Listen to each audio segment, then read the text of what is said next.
There. Bob, are you on? Can you hear us? Yes. Okay. Well, then let us open this Board of Commissioners meeting at 9:30 a.m., March 16, 2022. Please stand for the Pledge of Allegiance. I pledge allegiance to the flag of the United States of America and to the republic for which it stands, one nation, under God, indivisible, with liberty and justice for all. Thank you for that. Thank you for attending. I'm sorry that we're having to hold this meeting virtually. Our boardroom remodel is not yet completed, but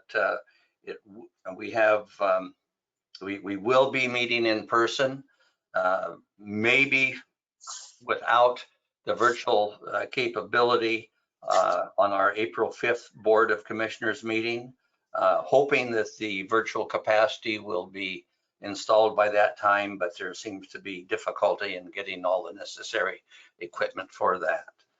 So with that, let us go to item 2A of the agenda. Request approval proclaiming March 22 as Red Cross Month in Coos County. Melissa, do you want to handle that? Do we have somebody here from Red Cross County? Judy Collins. Okay, thank you. Good morning, Good morning. Melissa. Thank you so much. I appreciate you giving me this opportunity to speak with you this morning. Did you want to read the proclamation or did you wish me to do that for you? Why don't you go ahead? Okay, thank you. Thanks.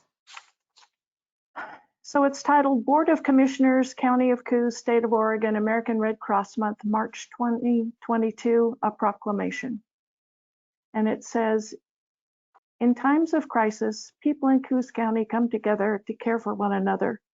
This humanitarian spirit is part of the foundation of our county and is exemplified by the American Red Cross, Cascades Regions, volunteers, and donors. In 1881, Clara Barton founded the American Red Cross, turning her steadfast dedication for helping others into a bold mission of preventing and alleviating people's suffering. Today, more than 140 years later, we honor the kindness and generosity of Red Cross volunteers here in Coos County, who continue to carry out Clara's life-saving legacy. They join the millions of people across the United States who volunteer, give blood, donate financially, and learn vital life-preserving skills through the Red Cross. In the Cascades region, serving Oregon and Southwest Washington, the contributions of more than 2,500 local Red Cross volunteers give hope to the most vulnerable in the darkest hours. The Red Cross does so by providing more than 1,600 emergency overnight shelter stays, along with food and comfort for families who are devastated by more than 680 local disasters, like home fires. Through the generosity of those donating more than 182 units of essential blood for accidents and burn victims, heart surgery, organ transplant patients, and those receiving treatment for leukemia, cancer, or sickle cell disease. They support service members and veterans at an average of 8 times a day, along with their families, caregivers, through the unique challenges of military life. And they help save the lives of others with first aid, CPR, and other skills by delivering international humanitarian aid. Their work to prevent and eliminate human suffering is vital to strengthening our community's resilience. We dedicate this month of March to all those who continue to advance the noble legacy of the American Red Cross founder, Clara Barton, who lived by her words, "You must never think of anything except the need and how to meet it." We ask others to join in this commitment to give back to our community. Now, therefore, we, the Coos County Board of Commissioners, by virtue of the authority vested in us by the laws of Coos County and Oregon, do hereby proclaim March 2022 as Red Cross Month. We encourage all citizens of Coos County to reach out and support its humanitarian mission. And it's witnessed whereof we have hereunto set our hands on the 16th day, 2022 in Coos County. And it's signed by John Sweet, Melissa Cribbins, and Bob Main. Thank you very much for your presentation, and thank you for the work you do. I'd entertain a motion approving the proclamation. Mr. Chair, move to approve. And I'll second. We have a motion and a second. Those in favor, please say aye. Aye. Aye. Aye. Those opposed, the proclamation is approved. Thank you once more. Thank Judy? you. Yes. Yeah, I maybe you want to say something. I was going to say thank you so much for It's attending and the work you It's do. absolutely my pleasure. Are there any questions I can answer for you? What can we do to support you besides proclaiming March American Red Cross Month? Because I know that you guys worked really hard on the fires. You know, Coos County did not get hit dramatically by the fires this last time, but it doesn't mean that we won't in the future. And I know Lincoln County and Klamath County have both told me how grateful they are for the work that you've done. Thank you. Just be aware that we will have another Black Summer, and we have planned ahead. We have a network of shelter locations in place in Coos County and feeding partners already established. So if and when your disaster services folks declare a need and contact us, we're ready to help. In addition to that, we, if you choose to participate, we have a program that we install smoke alarms in houses for free. And in many areas in Oregon, we partner with the local fire departments. The fire department determines the residential area of greatest need, usually lower income folks. And we mount a campaign with the fire department or just with our volunteers, and we go to door, asking if folks want free smoke alarms. And if they do, we'll spend about 15 minutes educating them on evacuation and preparedness while another volunteer is installing smoke alarms. We, at your request, we are happy to present preparedness seminars if you wish. And we also have a program that's called Pillowcase, which is available to the schools. And we go to the 3rd and the 4th and the 5th graders. And we spend about 2.5 hours educating them on preparedness and evacuation. And it's a terrific program in which we challenge the children, and they take an oath to go home and educate their parents, draw a map of their home and plan out an evacuation route, and then come back the next day and talk about it. So it's a great program to work with the schools if the county's interested in that. Oh, And that's Great. what I have for you. Okay? Thank you so much. It's I my believe pleasure. your smoke alarm program is currently being implemented in Coos Bay, correct? Yes, ma'am, it is. And anybody in the county can go on to redcross.org, smoke alarms, and request a free smoke alarm, and we will come and install it. Oh, that's great to know. Thank you. You're welcome. Thank you so much for this opportunity. Thank you. Okay, let us move on then to item 2B. The city of Coquille has asked for a letter of support from the Board of Commissioners for their grant application to Oregon Parks and Recreation for the 100-acre wood trail construction and design. I would ask for a motion to approve signing the letter of support. move to approve. I'll second. I believe we have, You want to describe this, Melissa? I think you're pretty familiar with the project. I'd be happy to, but we do have Haley Sheldon on, and I believe the mayor of Coquille is also on to talk about this. Yes, that's correct. Well, thank you. You're saying. Yeah, yes, commissioners, thank you so much. This is Mayor Sam Flaherty. I do have online with me Director Haley Sheldon and also our Public Works Director, Mark Denning. These are two key staff members on our Coquille staff that really have spearheaded this project. I also want to say this project that you've looked at and that's in front of you, and hopefully you're as excited as we are, also has a huge support from our city and council. and the community members in our community. It's just a big deal. I do want to say, I want to thank you, commissioners. You really have pioneered this for us in our county. Whiskey Run has been wildly successful. And when we begin to entertain that idea in our own city, you really have been instrumental, and Commissioner Cribbins in helping us and steering us and with the different agencies in our county. And so the letter in front of you is really for your support so that we can go out and gain program funding. It's a two-phase project, and it's crazy to think that our 100-acre woods, which is actually about 150 acres, is almost directly connected to city sidewalk within our city limits. It's pretty exciting. But I want to give, if it's okay with you, Director Mark Denning, if he wanted to say anything about our trail system for just a moment, if you wouldn't mind. That'd be fine. Thank you. No, thanks, Sam. Thanks, commissioners. I'm Mark Denning, the Public Works Director for the city.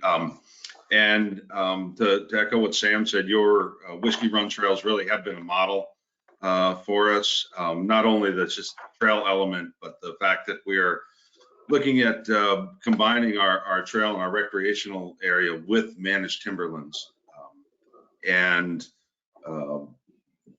The trail system for phase one, we're looking at about 5 miles of hiking, biking, and multi-use trails, an improved parking area with restrooms, ADA parking, and EV charging station. And if there's any other questions I can answer about the project, I'd be happy to.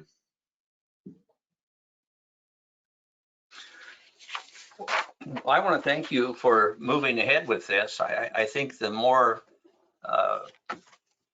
facilities of this nature we have in the county, the bigger the attraction will be to visitors to our county, and it just helps make this a nicer place to live, having these nice facilities available to all of our citizens. So with that, I think we have a motion and a second. Any further discussion? I just think this will be really nice for kids and adults in this area, but there's really no good spot for kids to learn to bicycle and in Coquille. And so I think we're really excited about your project. Great, thank you. And not only that, it's quite an informational packet you provided. It is. Nicely Great. done. Oh, I see Gabe looking at it in the background. Yeah, no, well, thank you. That's really a testament to our staff. We're at a new place in our city. We are so excited for the developments that are happening. And I just want to applaud our staff in our city. And we're excited for the future, not only for our city, but for our county. It's a beautiful place to live for sure. Definitely is. Well, thank you. Those in favor of the motion, please say aye. Aye. Hi. Aye. Those opposed, the motion is approved. Thank you so much for your good work on this on behalf of the city. Thank you. Great, thank you, On commissioners. to item 2C, request approval of IGA 174610 and authorized chair to sign Coos Health and Wellness. And I may note that Pam Lewis had some questions regarding this. Pam, we can deal with those. Sorry I couldn't get back to you before the meeting. I didn't get your questions until just before we entered executive session.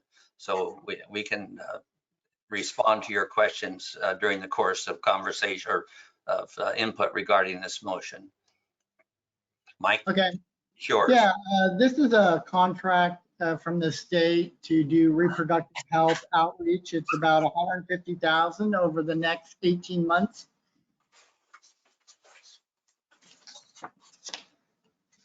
Thank you, Mike. We have a motion. Yes, I move to approve the IGA with Oregon Health Authority and authorize the chair to sign. Second. We have a motion and a second. Discussion?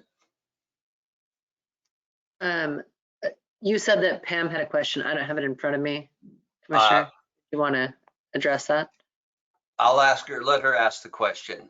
She wanted to know what the program or project is. If Mike hasn't answered that satisfactorily, Pam, you could ask him now for clarification. Are you able to hear? Am I on? You're on. Okay, thanks. I would like to know what reproductive health items are covered, please. Okay, yeah, it's a kind of a laundry list of projects that we have planned. So it includes social media outreach, partners with local reproductive health clinics to incentivize utilization of resources, reproductive health promotion and education in Coos County, community reproductive promotion and education by distributing posters and flyers. We have the Sex Talk website. We also have the Acting Up contract, which is coming up as the next agenda item. We are partnering with local groups that represent disadvantaged populations for reproductive health outreach, and local reproductive clinic and community partners to ensure cultural responsiveness and equitable distribution of education materials and training. So what exactly are we including in our reproductive clinic? We don't have a clinic. Okay, so what are we providing education about specific topics? Is it birth control? Is it, what is it? It would include birth control. It would include communication skills. You know, a lot of it has to do with, you know, safe sex. That's our Sex Talk. The website is all about safe sex practices. Okay. Are we All right. doing any, Pam? sorry, you're wanting me done? No, I appreciate your questions. I just think, you know, perhaps we have a specific staff member you could target these for. Mike is kind of the overall lead on Coos Health and Wellness, and I think maybe Anthony could probably give you answers that would be more specifically targeted at your questions. I know you used to work for Coos Health and Wellness, and so your questions are probably a lot more in-depth than most of the public. Gotcha. Thank you. Thanks, Thanks. Pam. Any further discussion before we vote? Those in favor of the motion, please say aye. Right? Aye. Those opposed? Motion approved. We move on to item 2D, request approval of contract with Acting Up Academy, and to adopt sole source findings, Coos Health and Wellness. Yes, Acting Up Academy is one of the contractors we're going to use for our reproductive health program. And it really is geared towards the youth and communication skills. So increase confidence in surrounding communication skills and be able to assist youth and to use refusal skills to reduce risky behavior. And so Acting Up Academy is an after-school program that the kids can go to, and they will have these kind of training for them. Mike, do you want to read the findings regarding the sole source part of this motion? Sure. Acting Up is sole entity in Coos County that offers not only after-school care, but also teaches youth about healthy communication skills. Due to the fact that Acting Up already has curriculum and staff prepared to teach healthy communications skills as required by the contract, the county will not be required to create additional curriculum and provide additional training to Acting Up staff in order to Acting Up beginning to work on this project. Thank you. And with that, we would conclude through this motion that procuring these services through Acting Up is a sole source procurement authorized under ORS 279B.075. So do we have a motion? I'd like more information on this one. All right. Yes, Chair, Sweet, I would too, because I'm a little bit confused here looking at 2C, item 2C on our agenda versus 2D. Does 2C overlap into 2D, or how are they distinctly different and one doesn't cover the other one? Well, one is the funding that we receive, Yeah. and then this is us subcontracting out part of the funding. Correct. I just need to know more before I'm comfortable with doing a sole source procurement on this. I've actually never heard of ACTAMP Academy. I don't know if we've reached out to the community at all to see if there's another provider. And then, you know, do they charge for their services? Are we just providing a given number of scholarships? I would love it if you could actually have ACTAMP Academy perhaps give us a presentation, or somebody give us a presentation so we understand better what this program is. It seems like an odd use of reproductive health funds to me, to a certain degree, especially when we're no longer providing reproductive health services. Anyway, those are the questions that I would like us to talk about in more detail. And, you know, at a follow-up work session is fine with me, but I'm just not comfortable approving this today. But Commissioner Sweet and Commissioner Main maybe. No, I'm fine with tabling this until we can learn more about the academy, either at our April 5th board meeting or at a work session. Michael, how's our timing on this? Do we have time to put this off a little while? Yeah, okay. All right. So next board meeting, I'll have someone present and be able to answer some questions. Thank you very much. That would be good.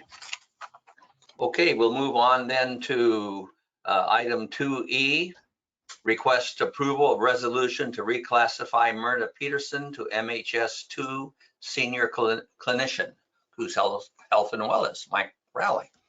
Yes, so I'm happy to promote Myrna Peterson to our senior clinician position.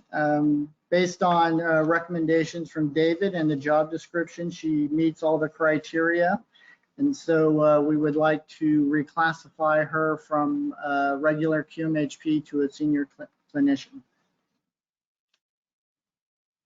Do we have a motion? I move to approve the reclassification of Myrna Peterson to mental health specialist 2 senior clinician effective March 1st, 2022, and approve resolution 22-03-036P. I second. We have a motion and a second. Is there any discussion? Hearing none, those in favor, please say aye. Aye. Aye. Those opposed? Motion approved. Item 2F is a presentation on the mobile response team. Mike, do you want to handle this? Actually, I have Megan Riddle on the phone or the Zoom, and she'll present. She's the program manager for the mobile response team. Good morning. Good morning, Megan. Thank you for being with us. Thank you so much for allowing me to present. I'm really excited to talk to you guys about mobile response team, also known as mobile crisis. I just wanted to start with a little bit of background. Can you all hear me okay? We can, thanks. Perfect. So mobile crisis services came out from the Oregon Health Authority in about 2018 when they created Mental Health Service Element 25 that required all counties to provide 24/7, 365-day-a-year crisis coverage. They gave us until July 1st of 2018 to establish this program. And so what we have today is kind of why that came about. And part of that had to do with the increase in mental health crises that we were seeing throughout the state. We were noticing an increase in hospitalization, an increase in those with mental illness being, put in our jails and our prisons. And so the idea behind mental crisis services was that this would help then prevent some of that and be more of a deterrent, right? So providing crisis services where the crisis is taking place versus having someone go to the hospital immediately, having them be arrested immediately. So if you think of it more like a diversion kind of a program.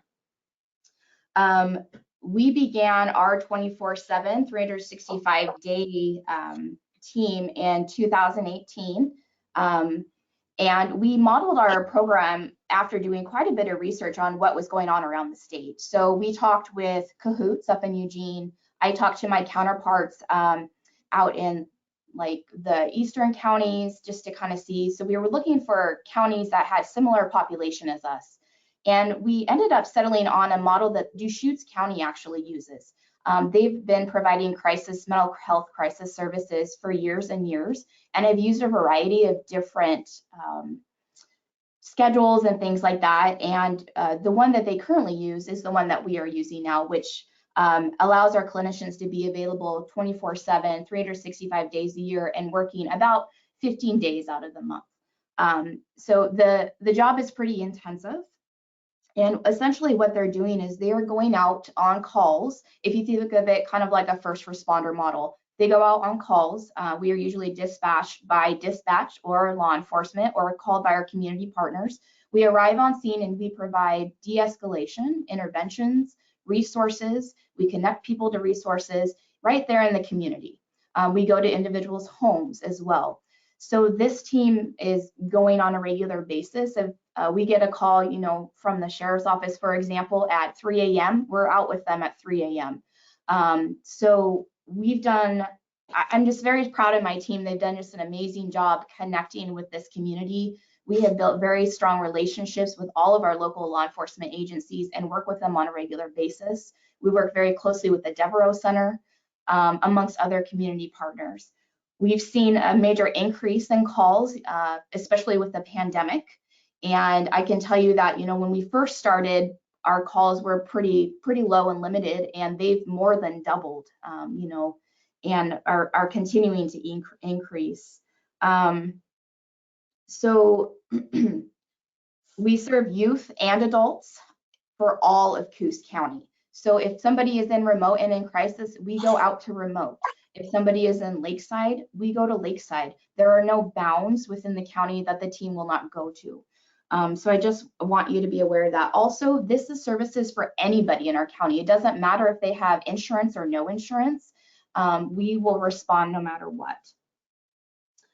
We do keep track of all of our calls, but we also do other things like outreach and follow-up. We also go to the jail to do suicide watch calls, and we provide support for our local hospitals, excluding Berea Hospital because they have crisis workers. But at Southern Coos Hospital and Coquille Valley Hospital, we provide evaluations to help people get their needs met.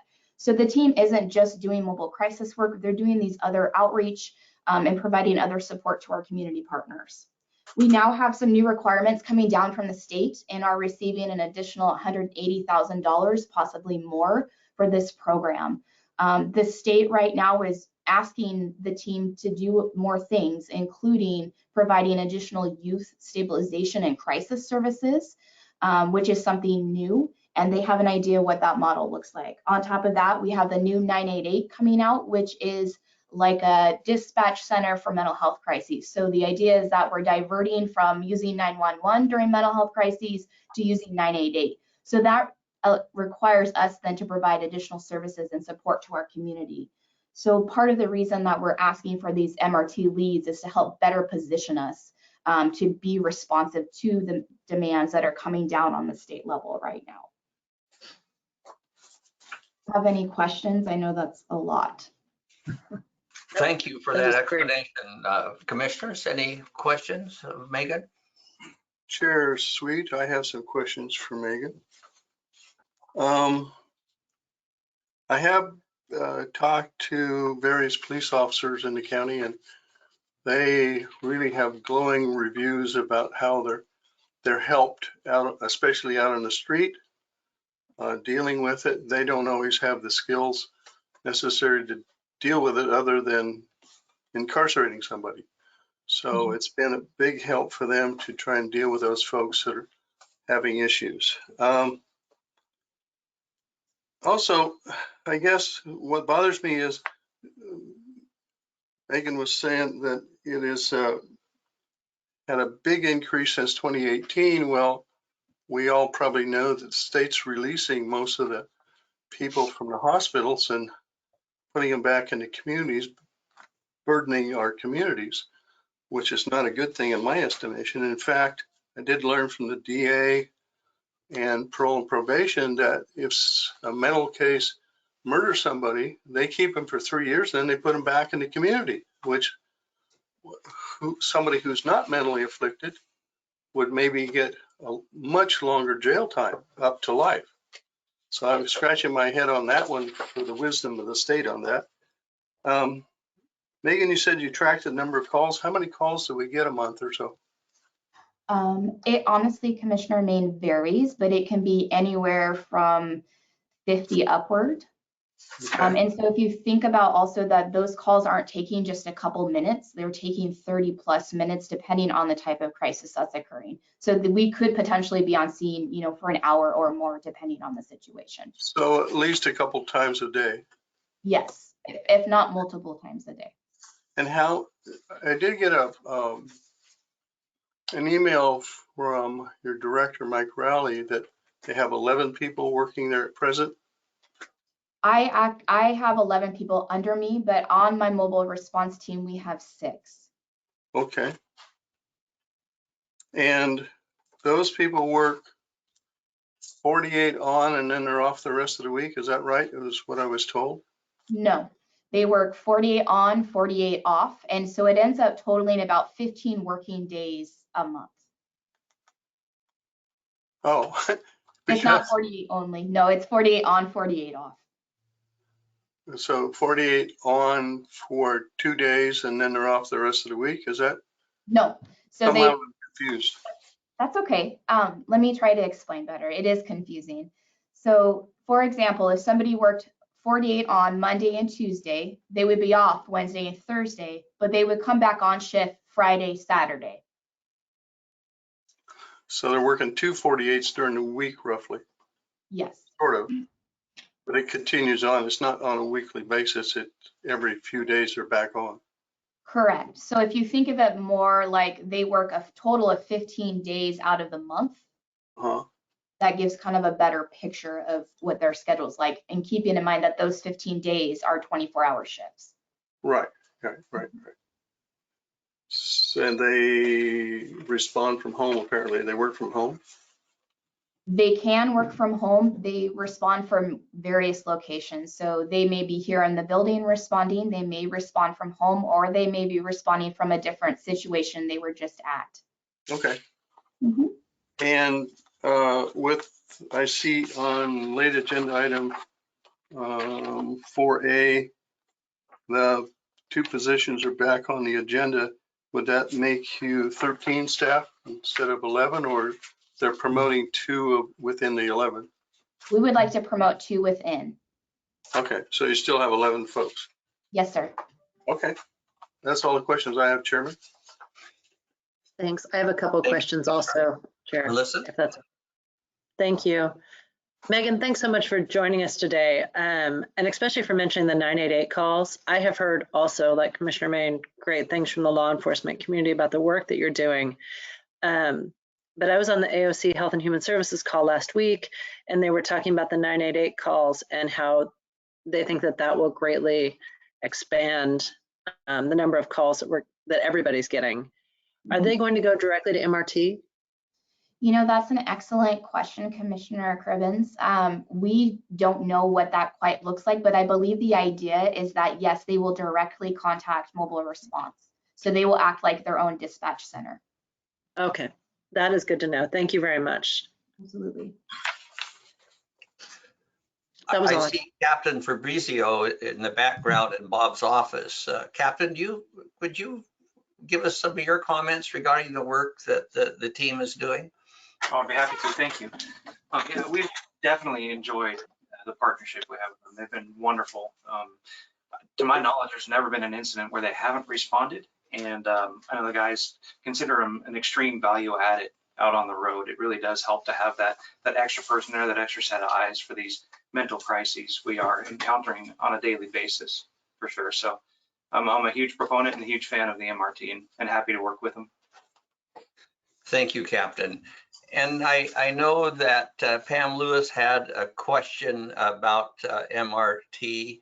Pam, are you still on, and would you like to ask your question? I'm here. Megan answered them within her presentation. Thank you. And I can email her if I have others. Thanks. Thank you so much. Well, with that, if there's no further discussion, those in favor of the motion, no, we don't have a motion here. This is a report, excuse me. I'm on automatic. I beg your pardon. Megan, thank you so much for your report. That was very informative. Thank you so much. Commissioner, Then move. do you want to take that late agenda item then while Yeah. Megan's on in case we have any questions about it? Yeah, I was going to move to item 4A, late agenda item, request approval of job description for the MHS2 MRT leads and approve posting and filling 2 positions, Coos Health and Wellness, Mr. Rowley. Thank you, John. Yeah, so we would like to promote from within 2 of our MRT staff to help Megan manage the MRT team. And, you know, currently she oversees the MRT as well as the crisis folks. So that's why it's 11, but we are expanding. And as she had said, I know David's working on trying to get a couple peers that will go out as well. And we don't know what the state will require when they come back. And so there may be even more staff, but this is what we're asking for at this time. Okay, Mr. Chair, move to approve. I'll We have a second. second. We have a motion and a second. Discussion? Upon learning much more about this program, it seems like a very good program. I agree. I think the presentation that Megan gave was very, very helpful. So thank you. Certainly was. Okay, we have a motion and a second. Those in favor, please say aye. Aye. Aye. Those opposed? Motion is approved. Thank you, Mike. Let's move on then to item 2G, request approval to renew the MOU with Coos Watershed. Good morning. Are you here? We want to do this MOU for 1 additional year, and it just includes, there's no money involved. It just includes donating staff time, basically, for the Palouse Bridge project. Can you describe that project a little bit, John? Well, the tide gate's failing, and they need to replace the tide gate, so they're trying to get it designed to move it upstream a little bit. And at the same time, our Haynes Slough Bridge right there is a lot of the boards are rotting below it, and those will eventually need to be repaired after they move the tide gate. But the tide gate's failing and kind of pulling off of the bridge and causing damage to the bridge right now. So it's a pretty important project for them to get done. So. Yeah, thank you. Mr. Chair, move to approve and sign the Coos Watershed MOU renewal update for Northway, Palouse, Tide Gate, and related structures. I'll second. So is the MOU for only a year? Yes, we'll do it a year at a time. So. Why is that? Well, I'm not sure when they're going to get the money to do it, for one thing. They're trying to seek funding to get this done. So I know Paul's dealing with it, and that's all he wanted to do is do it a year. So. Okay.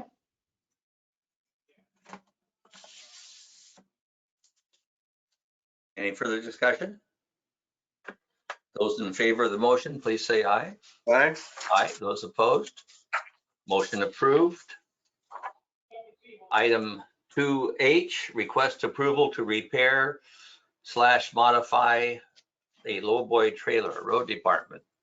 So a little background history on this. That the lowboy, the current one, is a 2004. We priced a brand new one, and they're $130,000. So we wanted to save money by rebuilding this one and shortening it up. They've been fighting since I've been here. It's 25 feet in length, and it does not fit or can't get it turned around on a lot of our roads and bring it into construction sites. So the plan is to put new decking, lights, fresh paint, and shorten it up.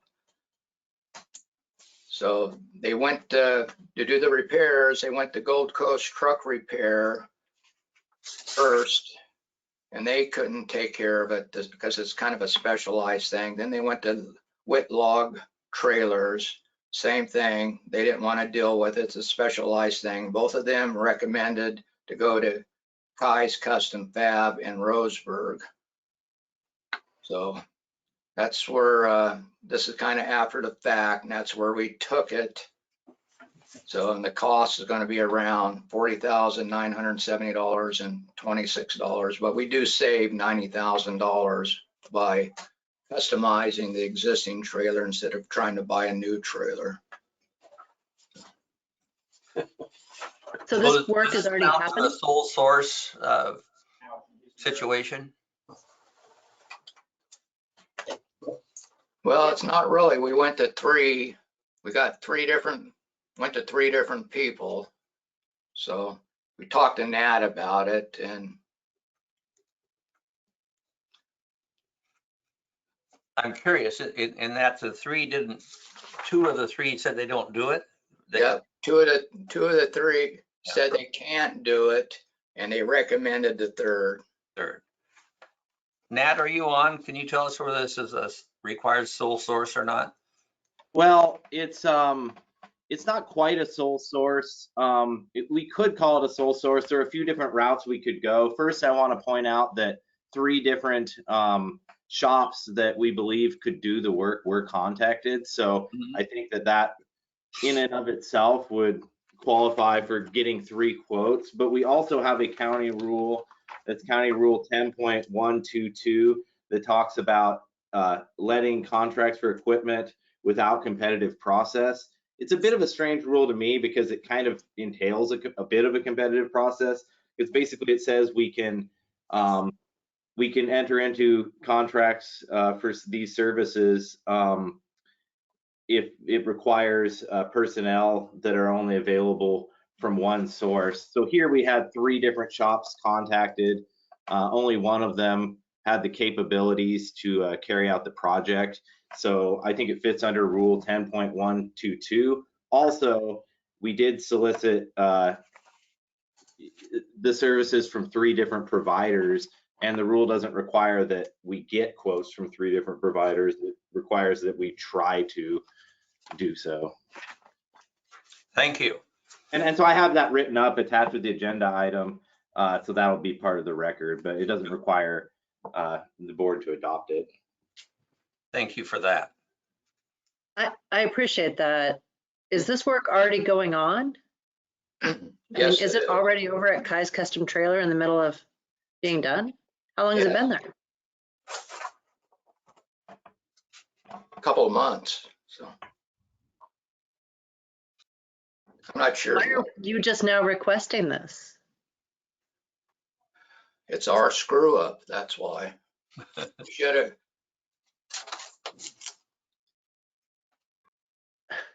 Well, the question, I guess, We should have done it earlier. Should have got 3 quotes, which they did get 3 quotes, but since it was over $10,000, we should have went to the board first, and they didn't do it. so my question is, did they go to Whitlock and this other trailer company before it went to Kyle or after? It went to them before it went to Kyle. They got quotes from each one. Well, 2 were. They started Gold Coast getting a quote, then they went to Whitlock and got a quote. Well, they didn't get quotes, they just got refusals. Or yeah, sort of. They gave them a quote too about what it would cost. So then but they recommended Kyle. They said they were better equipped to do that type of modification.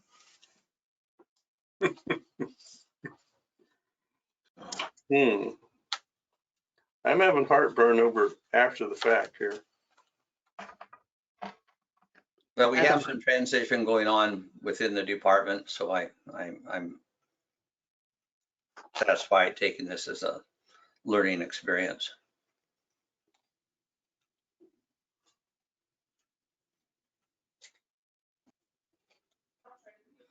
Do we have a motion?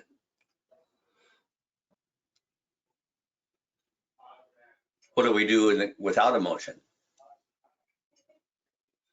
I suppose we hold a work session. This doesn't seem time sensitive. It won't happen again, I can tell you that. So Well, do we have other projects within the road department that are more than 10 grand that didn't come before us? I'm curious now. No, None whatsoever. well, we're still dealing with the tractor too, so Any other projects other than equipment? no, No septic issues at Riley or something more than 10 grand? no, The new park? no. Ah, What we're doing at Riley, we got a contract with PBS we just extended, and they're doing us a task order to finish the drain field right there. So we've already got a contract with them. okay, but they're doing the drain field, or they're just the engineering part of it? They will supervise the job, and they're gonna hire Civil West to do some of the work for them, is what will go on, so. But somebody actually has to install it too, right? Yeah, we'll install it. Oh, the county will install it. Yeah, the county's gonna install it. All we're doing is design with them. That task order was under $10,000. Yeah, I understand that, but I didn't know how far that extended to who was installing it eventually and all that kind of stuff. We are. Okay, all right, I heard that. Okay, let's go back to the request at hand. Do you wish to refer this to a work session? And what will we accomplish there?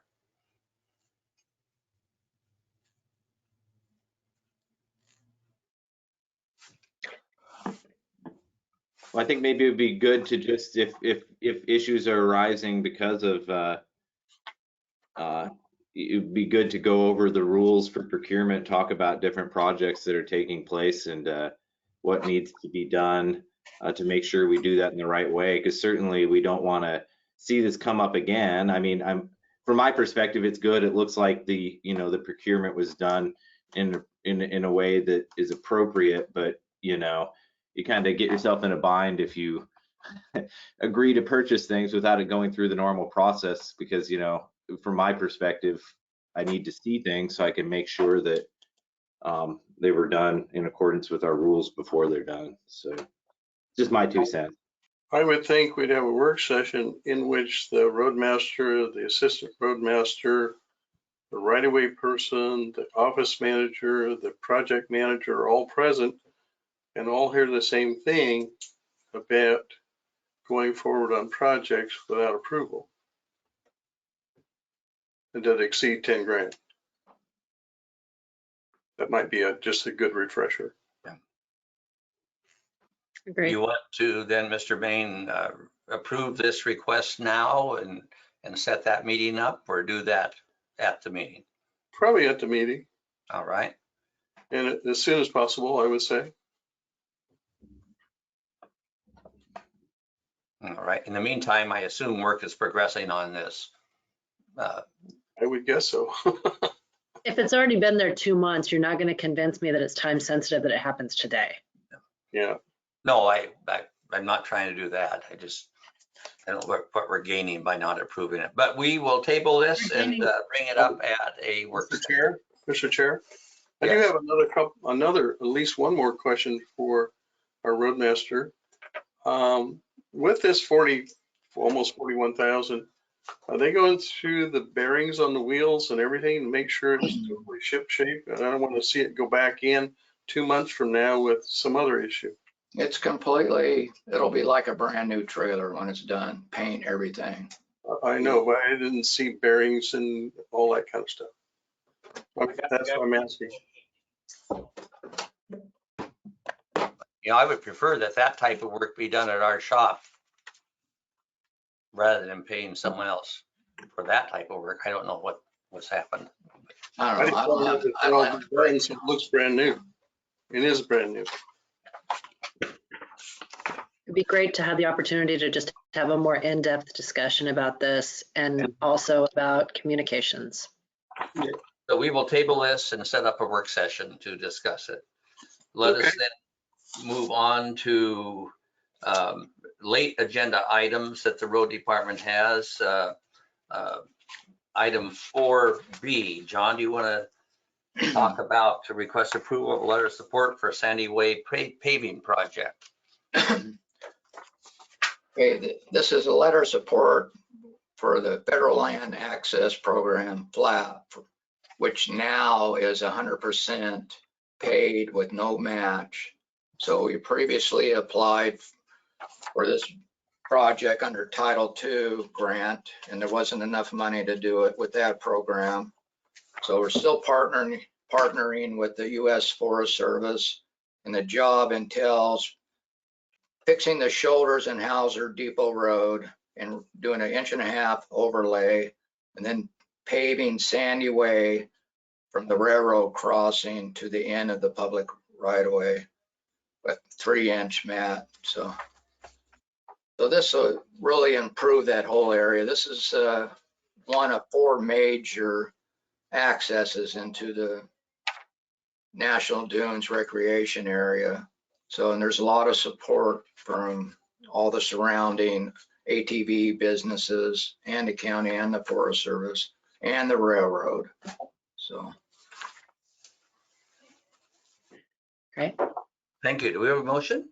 Mr. Chair, request we sign a letter of support for the Federal Lands Access Program grant submittal for Hauser Depot Road and Sandy Way Lane paving project. Second. We have a motion and a second. Discussion. Those in favor, please say aye. Aye. Those opposed, motion approved. Let's do late agenda item 4C. Request approval of letter of support for Weekly Creek Road dust abatement project. John Rowe. And this is a project we're reapplying with the Federal Land Access Program. We were awarded it once already, but then we withdrew because we had in-kind match and that didn't qualify again. So the price went greater than we can afford it. So we're going to apply for it again. So this is paving basically from where Myrtle Point has their water intake to Weekly Creek Road. And it's to improve drainage and minimize dust and reduce sediment into the North Fork River. So, I mean, there is a need for this project too, especially with all the aquatic species and stuff in the river. And I just got a letter from Myrtle Point with their intake for their water system. It's a big project for them too. So we're reapplying again. Do we still have to do the match, or has that been changed, John, so we don't have to do it? It's all 100%. Okay, good. That was my understanding. Thank you. Do we have a motion? I can do it, sorry. Well, I motion that we sign a letter of support for the Federal Lands Access Program grant submittal for Weekly Creek Road sediment and dust abatement project. I'll second.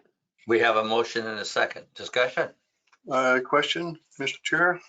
Yes. It was talked about water intake for the city of Myrtle Point. They signed on as a letter of support also? They've given me a letter of support for the project. Good, so. good. Further questions? Those in favor of the motion, please say aye. Aye. Aye. Aye. Those opposed, motion approved. Late agenda item 4D, request approval of letter of support for the Laverne Park Walking Trail project. And this would be John Rowe representing Parks. Once again, that's another project we've submitted last year and did not get because they didn't have it. So this is a local local government grant program. So they have a lot more money than the recreational trails program. But I took some suggestions when I did that presentation, and they talked about doing a shorter link to it. So the trail's 2.1 miles. So we're doing a little cutoff trail to make it shorter to 1.3 miles, and also putting 7 rest stops in it with benches so people can stop and enjoy the trail and the nature and the animals and the plants and stuff. So we're adding some stuff to it to make it a lot better. Other than that, everything else is the same as we submitted last time. So. I move to sign a letter of support for Oregon Parks and Recreation Department's local grant program for the Laverne County Park Walking Trail. Second. We have a motion and a second. Discussion. John, is this property, will the trail be entirely on the BLM property we lease for Laverne Park? It's the congressional withdrawal property from Okay. 1929. It's not in the leased property. I see. Okay. Any further questions? Those in favor, please say aye. Yeah. Aye. Those opposed, motion approved. Thank you, John. Okay. With that, let's return to where are we here? 2I, request approval of revised job description for administrative service manager position and approve resolution to reclassify Jenny Mollum Community Corrections. Do we have anyone here from Community Corrections? Yeah, I'm here, Kelly. Oh, Church. good. Thanks, Kelly. Hi, how are you? Good. Good. Yes, this is part of our succession planning. As you're aware, we've had 2 key clerical secretaries retire in the last couple of years. And Jenny has been with us since 2015, has just been an outstanding employee. And we would like to reclassify her into the administrative services manager. And that will be a great asset to our management team as well. And again, she's just doing an outstanding job. And so we would like approval to do that. And it would be a $203 a month increase for that position. And I just wanted to state that we're not part of the county general fund, and our money comes from Department of Corrections, State of Oregon. And so with your approval, we would like permission to do that. Mr. Chair? Yes, sir. Move approval administrative services manager position description for community corrections and reclassify Jenny Mollum to the administrative services manager position effective 4/1/22, resolution 22-03-035P. I will second. We have a motion and a second. Discussion. Those in favor, please say aye. Aye. Aye. Those opposed, motion approved. Thank you. Let's go then to 2D. Thank you. 2J, I beg your pardon. Request approval to purchase real property and approve an order authorizing purchase and delegating signing authority to our maintenance supervisor. Good morning. Morning, Mike Mike. Hagan. I was calling. I just wanted to purchase the building that is on 142nd North Adams Street, so that we would be able to take the maintenance department and actually have one location. It would allow us to do some items, bigger items that we're not able to do in the Owen building because of some of the sanding and different things that we do. We do some things underneath the courthouse. This building would allow us, like I said, to be in one centralized area. And so we have a purchase agreement of $150,000. And then we also get the supplies that are in the building also. Okay. And equipment as well. Is that not correct, Yes. Mike? Yes, that is correct. Okay, so Mr. Chair, move to approve order 22-03-018L, authorizing the purchase of real property and all personal property and equipment within that 142 North Adams Street, Coquille, Oregon, and delegating signing authority. To whom? So I just have to say that in the motion, the purchase is for the real property. It's not for the real and personal property. So the motion should just say authorizing the purchase of the real property. Well, wait a second now. My understanding, we were obtaining all of the personal property, the inventory, everything within the building. Not in this purchase and sale agreement that's contemplated. It's been suggested that that inventory will be donated to the county, but it's not a part of this purchase and sale agreement. It's for the real property. So I mean, that's what the agreement is going to say.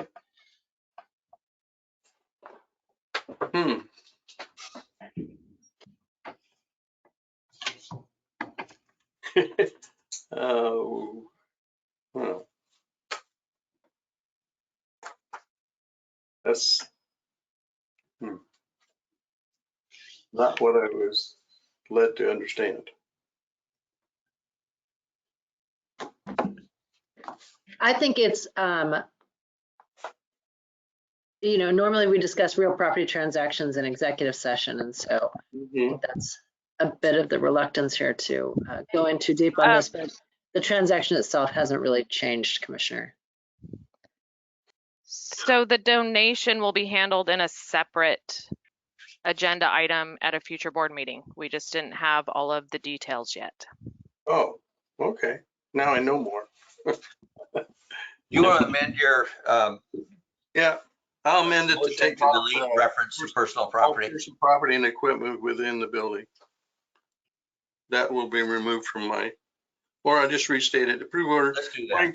22-03-018L, authorizing the purchase of real property and delegating signing authority. To whom are you delegating signing authority? It's actually all in the resolution. Oh, okay, very good. Yeah. All right. Have a second? I'll second. Have a motion and a second. Further discussion? Nope. Nope. Those in favor of the motion, please say aye. Aye. Aye. Those opposed? Motion approved. Thank you, Mike. Thank you. Let's go then to 2K, request approval to purchase a HVAC system for state courts IT server room. Yeah, I'm requesting ARP funding to replace a server room in the IT department for state courts. The current one we have does not work when the weather gets to a certain temperature outside. It actually will shut off, and because of it shuts off, I'll say about 50 degrees, and then their servers, that room gets too hot to where their servers are not able to operate properly. And the new system here is a system that is designed for server rooms that can bring the temperatures in that room to what you set it to, no matter what outside temperatures are. That seems ideal for a heating and cooling system. Yeah. I will move to approve the funding of the HVAC air conditioner for state courts IT server room in the amount of $7,335.19 and use ARP funding for this. A second. We have a motion and a second. Those in favor, please say, oh, first, more discussion. Those in favor, please say aye. Aye. Aye. Those opposed, motion approved. Thank you very much, Mike. Item 2L, request decision on closing the safe retro plans for various years. HR, and I think Nathaniel, you're going to handle this?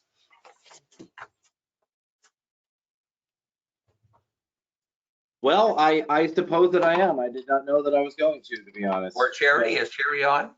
I thought she would be, but. Oh, Caroline's on. Maybe she could do it. No, I can handle it. Let me just find my place here. So the county has the option of closing for policy years, and it's 2017 through 2022 through 21 essentially. By closing out a policy year, that means that if a claim is reopened, the county will not be responsible for paying that claim.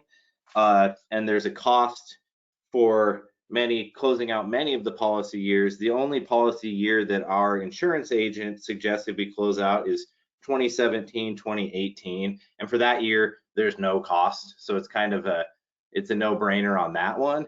They don't suggest that we close out the other years. Some of them have a cost that would be associated with them. Some have a credit.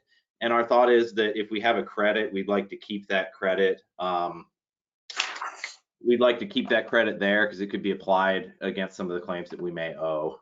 So we're only suggesting the 2017-18 year be closed. Okay. I move to approve closing the 2017-2018 year and authorize the chair to sign. A second. We have a motion and a second. Discussion. Those in favor of the motion, please say aye. Aye. Aye. Those opposed, motion approved. Thank you, Nathaniel. Consent calendar. Move to approve the consent calendar. John, I think we have one more agenda item. M. Oh, did I miss that? I beg your pardon. We can yeah, still approve the consent calendar. Yeah. Did Bob second the consent calendar motion? Not yet. Oh, well, I was going to back, but I can. I second. You seconded what? The consent calendar. Okay, we have a motion and a second. I was waiting for you to go back to him instead, but. Those in favor, please say aye. Aye. Aye. Motion approved. Now let's go back to 2M. Request approval of agreement with CCD for grant administration services, County Council. All right. So this is an agreement with CCD Business Development Corporation to assist Coos County with grant compliance and administration for a community development block grant. So on January 25th, the county was awarded a community development block grant for emergency business and micro enterprise grant assistance in the amount of $500,000. We've had these before that we administered. They went through CCD Business Development Corporation.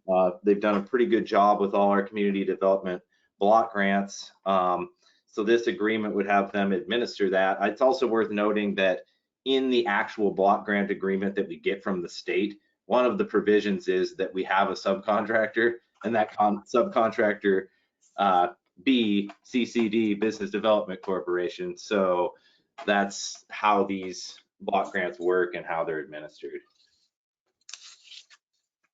Thank you, Nat. Do we have a motion? Yes, I move to approve the agreement with CCD Business Development Corporation to administer the CDBG for emergency small business and micro enterprise assistance. A second. A motion. We have a motion and a second. Discussion. I would comment that CCD has done a very, very good job in helping us with these types of grants. So those in favor of the motion, please say aye. Aye. Aye. Those opposed, motion approved. And so then we will go to late agenda items. We've already covered late agenda items 4A, B, C, and D. Let's do 4E, request approval of mentor-mentee H2 Twin Cities grant application. And Melissa, do you want to discuss this for us?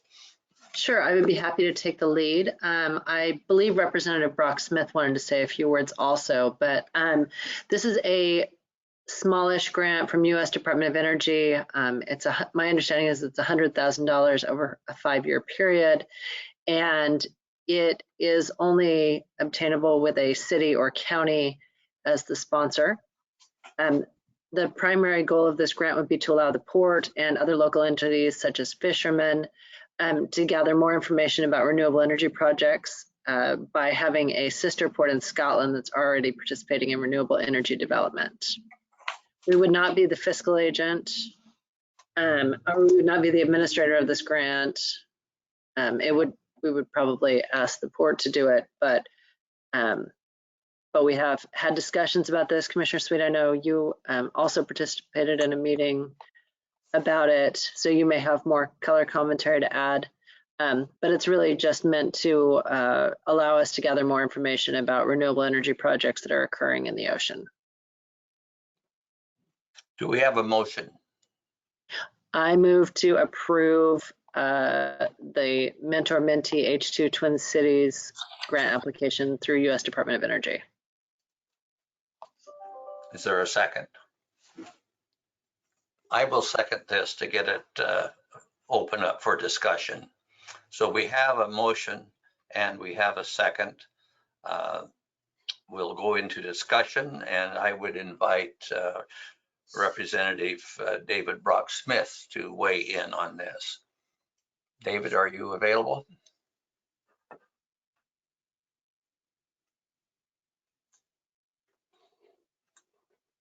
Mr. Chair, while we're waiting for him, there are 2 ocean-based wind energy projects in the United States on the East Coast. No other in the United States in the ocean. One is off of Virginia, one is off of Rhode Island. You can look at the Rhode Island one called Block Island. So far, 4 of the 5 windmills are non-operational or in dire need of repair. The cable that comes on shore has been washed up, so it's going to take $30 billion to rebury that cable. In both states, Virginia and Rhode Island, the investors and promoters, etc., went to the respective legislatures of those states and got something enacted called feed-in tariff. Feed-in tariff simply means that if something goes wrong with the project, the investors are made whole by the ratepayers, you and I.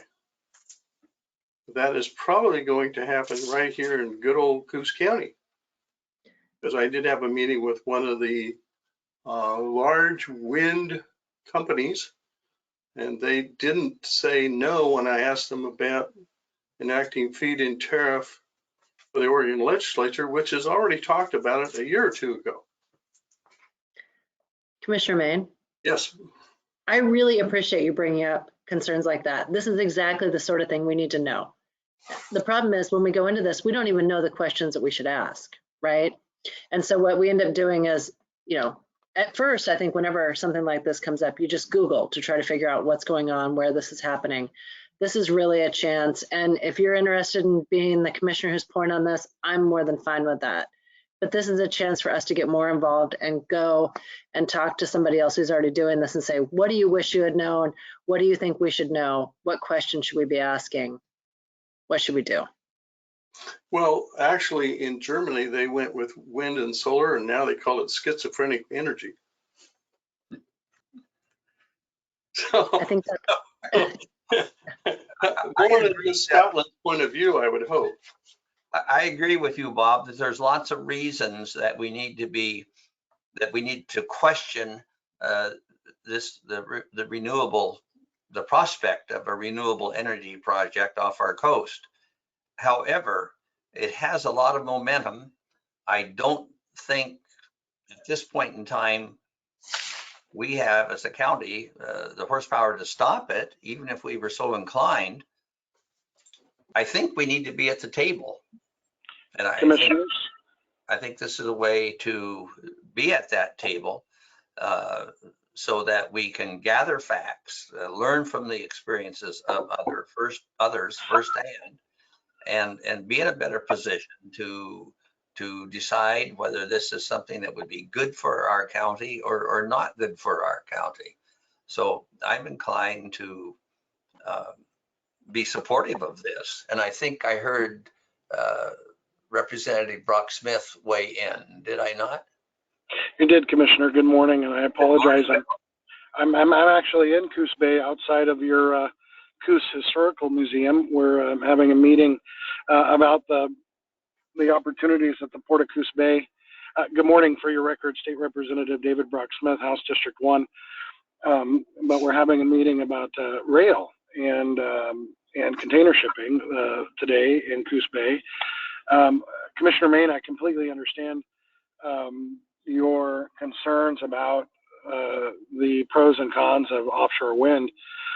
However, what we're talking about, or what you're all talking about this morning, as Commissioner Sweet mentioned, is an opportunity to gain more information, not whether or not offshore wind is good or bad, but where we have an opportunity to partner, if you will, with an area, region, a port that is light years ahead of us, and who has their own fishing fleet and organizations and so forth that have gone down this road, and so the opportunities to get information from them, and having the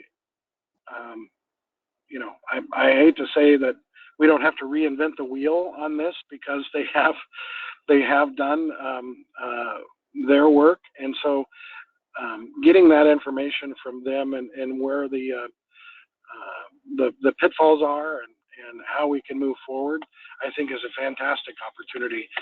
I believe, as you all know, was the chief sponsor and drafted 3375 that looked at Oregon, that was passed overwhelmingly in both chambers of the state legislature, that looks at the planning of offshore wind.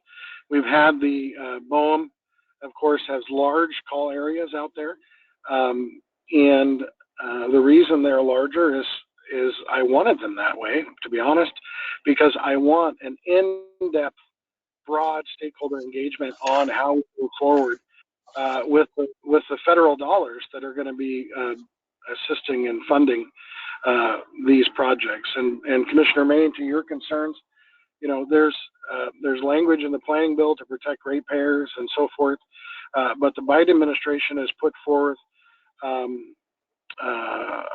a lot of federal dollars to look at not only offshore wind, but renewable hydrogen, which is another bill, Senate Bill 333, that I chief sponsored with Senator Beyer in the 21 legislative session, that we have an opportunity for those infrastructure project dollars that could possibly come to the Port of Coos Bay and have a renewable hydrogen hub. With those opportunities, since we have lost the opportunity of Pembina. But I digress, and I apologize, commissioners. I am fully supportive of this opportunity that we have in front of us with Iverness, and I think that those opportunities and moving forward will be fantastic because the work has been done there, and it would give us a glimpse into how we move forward here. But more importantly for you, Commissioner Main, and all of you, I want you to know that this also would allow for those scripts, if you will, to get that broad stakeholder engagement, because it's critically necessary as we move forward with any project and possibility of any projects. Because as you know, I'm fully supportive of our fishers and fishing industries and trawl industries and so on and so forth along the coast. And so I hope that I can support you in supporting this opportunity in moving it forward. It's something that will be good for Coos County and getting that stakeholder engagement in the future. I'll stop there, commissioners. Thank you, David. We appreciate your input very much. We have a motion and a second. Is there further discussion from Mr. Chair? Of the commissioners? Mr. Chair? Mr. Main. Since we brought up the subject about the BOM offshore wind off of Coos, Douglas, Lane counties, and Curry County, which is expanded greatly, the proposal by BOM, Federal Bureau of Ocean Energy Management, is 2,181 square miles, will greatly, in fact, affect our fishing fleet of all kinds, from shrimp to crab to longline, etc. some cases put certain groups totally out of business. And I'm not real keen on that, since they moved the proposed site into shore of about, what, 13.8 miles offshore. They moved it in. And also, these windmills are 681 feet tall out there. So there's going to be air restrictions, large vessel restrictions, et cetera, like chip ships going to Japan, et cetera, or going down to Hawaii by sauce is going to be greatly affected, as currently proposed by BOM. They would have to go clear up to Florence to get out, or down to Bannon to get out into the ocean. So besides the feed-in tariff, which greatly concerns me, meaning that all of us ratepayers would have to pick up the bill if, let's say, a storm came in and damaged that whole system in the billions of dollars, and make the, quote, ratepayers whole, which to me, if you're an investor, you're going to take your chances, not a guaranteed deal where you invest and get a nice return on your money. I guess we should all invest in who's going to invest in that. So I'm not real keen on all of us ratepayers having to pick up the tab. But commissioners, and I'm sorry, Mr. Chair, Yes, if you sir. don't mind. Thank you. And Commissioner Maine, again, I'm not keen on, I guess what I'm trying to say, commissioners, is this is not a vote to support offshore wind. This is not a vote to support offshore wind at 13.8 miles off the coast.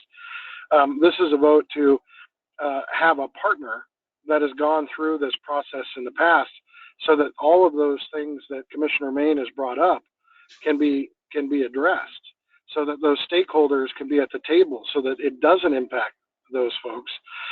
There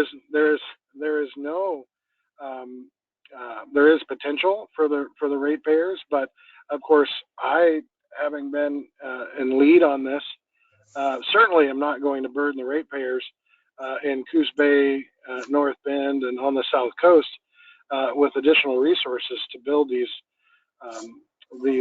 platforms. But there was an economic study that came out recently that can show that actually the Port of Coos Bay has the infrastructure to construct these platforms and create those hundreds of jobs in doing so at the Port of Coos Bay itself.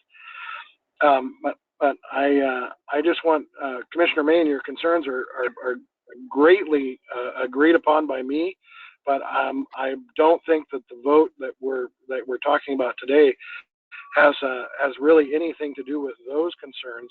It just allows us to have an opportunity to actually vet those concerns with a partner that has gone down this road before. So from my perspective, having only one source, meaning Scotland, I'd rather have multiple sources of input, such as Germany, the Netherlands, etc., on all of their experiences on wind energy, not just one source. This isn't just about wind energy, though, Commissioner, and I do understand your concern, and I would never say we should do this and rely 100% on whatever information comes from here. This is just one more source of information, and I think we should take advantage of opportunities to gain more information whenever we can. I think Roger Craddock is also present and might have some input to give, because his council has always also discussed this grant. Thank you. Yes, Roger, would you weigh in on this, please? Yes, thank you, commissioners, and it's my pleasure to be at your meeting virtually. Seems to be the norm nowadays, but on behalf of the City of Coos Bay City Council, I'm here to share their support and respectfully request that the commissioners agree to be the applicant. I think it's incumbent upon us to explore opportunities, to learn either the good or bad of those potential opportunities, especially in the realm of clean energy that would not only benefit our state, but truly benefit our local economy, as well as better utilize the port we have been blessed to have. So I would, while I'm not telling you that we should go all in and move forward with the project, I think this is an opportunity to explore the potential benefits and pitfalls that may be before us.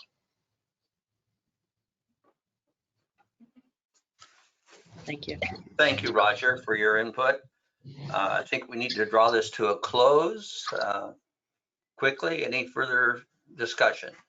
We could have a long discussion about what is clean and what isn't, because it is not clean.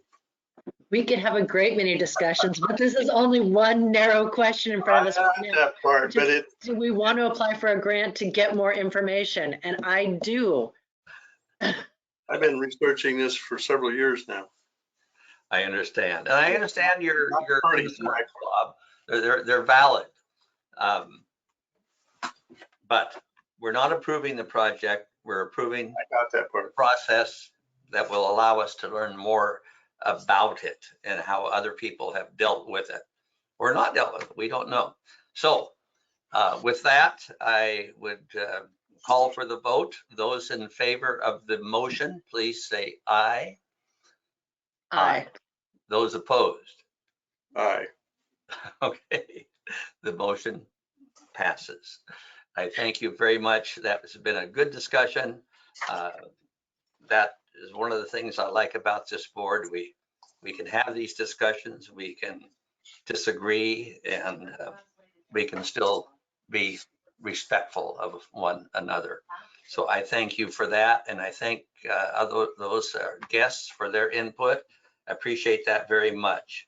With that, we will move on to agenda item 4F, which is a request to approve moving forward with a potential mountain bike trail campground at the site of our Whiskey Run mountain bike trail. And if you don't mind, I'll take the lead on this one. The county and Travel Southern Oregon Coast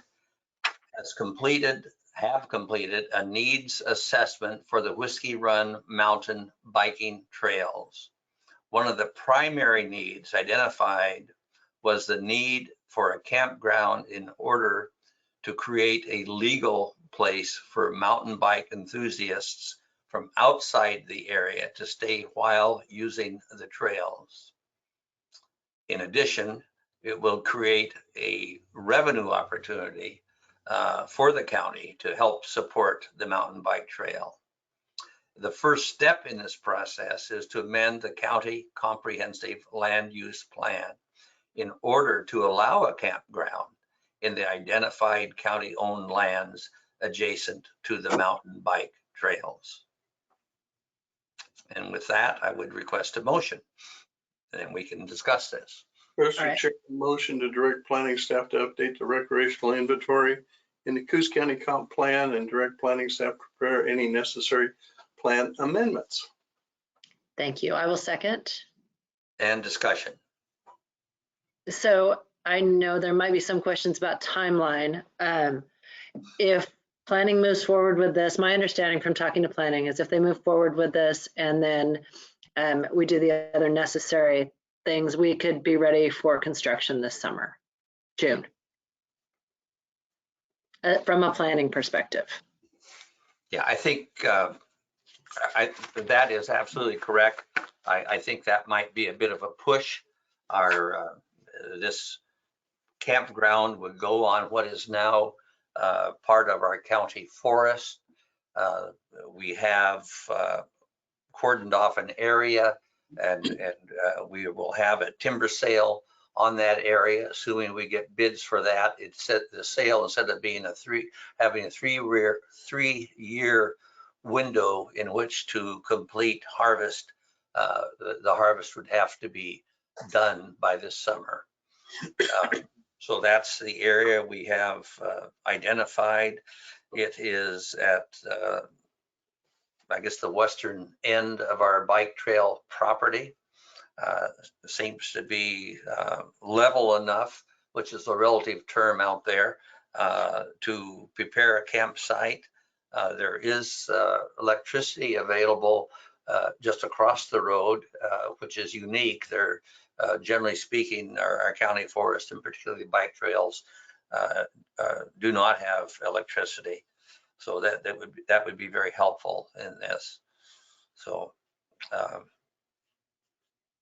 we would fund this hopefully with grants. There seem to be grants available for this type of activity. I spend a good deal of time at the bike trails, and I know firsthand from talking to out of town riding enthusiasts, of which we have a lot, that they would welcome such a facility. So is there any further discussion? Bob? Mr. Chair, looking down the road, any thought given to, of course, lighting for at night, like street lights, etc., hot and cold showers, hot and cold running water, that sort of thing? Of course, those would be nice to have. I don't know the answer to that question, other than we'd like to have some of that. But a lot will be, I think, determined by what we're allowed to do from a planning standpoint there. Okay. It would be really nice if they're out there. How many miles of trails do we have now? We're right at 30 miles. So after biking all up and down mountains, down up hills, down mountains, all over the place, be nice to come back into your camp and have a nice warm shower. Yeah, we agree. I think that would be a wonderful amenity to have. Okay. But we're still pretty much in the design phase. Just thinking down the road. We can. So anything more? Those in favor of the motion, please say aye. Aye. Aye. Those opposed, motion approved. Commissioner, Yes, ma'am. for the record, I would like the record to reflect that that is Commissioner Main in that screen and not me. I don't want to be blamed for anything he may say or do in the next remaining amount of time. Because I couldn't get signed on for the sign on that Bobby gave me. And when you said it, it worked using your sign on. That's why. I just want to make sure everyone knows that is not me. My flowing face. I hate to just interrupt this most meaningful discussion, but we do have one other item that came to us as a prospective late agenda item that we should deal with today. I will tell you what it is about, and then perhaps we can approve adding this to our agenda and then discuss it further. I have before me here an email from Carrie Vidju of the Oregon Justice Department of the State of Oregon. She said the enclosed Coos Curry Family Law Plan has been updated to include the court-connected mediation services now available in both counties. The plan has been reviewed and approved of by Presiding Judge Martin E. Stone and the Coos and Curry County Family Law Advisory Committee. Pursuant to ORS 3.4344, the plan must also meet the approval of each county's governing body, and this has to be done by the end of business, March 18, this 2022. So this will be the last time that we as a sitting board will have the opportunity to approve this in a timely fashion. So I would move that we consider a late agenda item. A second. We have a motion and a second. Discussion. Those in favor, aye. Aye. Aye. Those opposed, motion approved. And I think I described this adequately. Do we have a motion to approve the Coos Curry Family Law Plan? So moved. Second. I have a motion and a second. Discussion. I don't know why the timeline is so close. I mean, if state courts is listening, I would like to say in the future, it'd be nice to have a little more time to review that plan. Thank you. Thank you. I'm going to throw myself under the bus here. This was entirely my fault. I forgot to put it on the agenda. So you can. I don't want state courts to be thrown under the bus. But the plan was just updated to include the fact that we now have mediator services that the county's paying for. Thank you. At least we haven't finalized your performance review yet. Yeah. All right, those in favor of approving the late agenda item, please say aye. Aye. Aye. Those opposed, motion approved. Let's move to citizen comments. Do we have anyone that would like to comment? We have no hands up. I'll ask the question one more time. Anyone have any citizen comments? Apparently not. And with that, let's move to commissioner comment. Can I go first because my laptop is close to going dead. So Okay. if I do drop off, it had nothing to do with any of you. I'll just say really quickly that we have had a lot of AOC meetings. It was AOC time over the last few days, legislative board, transportation, community development, public safety, natural resources, governance, health and human services. And then Commissioner Sweet and I both participated in the Reimagining AOC meeting yesterday, which was the strategic planning for the next 5 years. Also, I was in Salem helping with the court. I'm a member of the courthouse improvement committee, and so we ranked courthouse improvement projects. Coos County is 3rd on the list for courthouse improvements, and hopefully, just depending on what the funding is, we'll be funded. But that would potentially fund us getting the windows replaced in the courthouse, as well as painting it and replacing the carpet in the hallways. The commissioners have been heavily engaged in budget discussions, and we have moved the budget forward. So it's ready for the budget committee, which will start at the end of March. And SWAC has hired a new small business development center director who will be here in a few weeks. That's it for me. Thank you very much. Commissioner Main? Yesterday, I was on a Zoom presentation by the Population Research Center at the request of Commissioner Cribbins because she had several other meetings she has to attend. I found it rather interesting. One of their presentations on page 4 showed Coos County population going down, and on page 21 it was going up. So I asked the question, and by the way, they didn't allow anybody to do voice questions. You could only type them in the chat line, period. And after I got 2 questions in, they moved on to Curry County. So I don't have a lot of confidence in their data because their prediction was we were going down over the last few years, and actually we've been going up. And they're highly dependent on the U.S. Census Bureau, and come to find out, U.S. Census is adjusting their data depending on confidentiality of some folks where they live. Maybe only one person on a street, so they may have 10 people living there instead of the actual 3 that are there. I find it rather interesting that Population Research Center would seems to rely heavily on that data. Did participate in the Coke Hill Fireman's Breakfast as well as Captain Gabriel Fabrizio here. We are all done, like Melissa said.